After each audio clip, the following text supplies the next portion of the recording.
Pag nagbago ang world order, hindi ito nangyayari overnight. May mga signals muna. Halimbawa, una, energy. Sa history, kung sino ang may control sa major energy sources, malaki ang impluensya nito sa global power. Noong 20th century, ang control sa oil supply ang isa sa pinakamalaking strategic advantage. At hanggang ngayon, makikita mo pa rin ito. Kapag may tensyon sa Middle East oil routes o sa global energy supply, ramdam agad ito sa presyo ng fuel at sa global economy. Pangalawa, technology.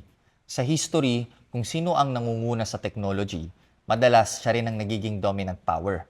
Halimbawa, noong Industrial Revolution, ang Britain ang nangunguna sa industrial technology. Pagkatapos ng World War II, ang United States naman ang nangunguna sa advanced technology at innovation. Ngayon, makikita mo sa kompetisyon like AI, semiconductors at advanced tech, lalo na sa pagitan ng US at China.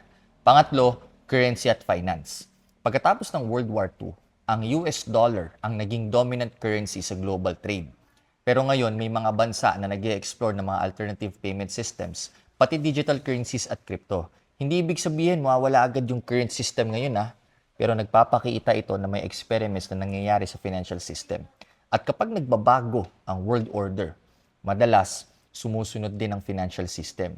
Kaya hindi nakapagtaka kung bakit may mga bagong experiment sa digital money at crypto.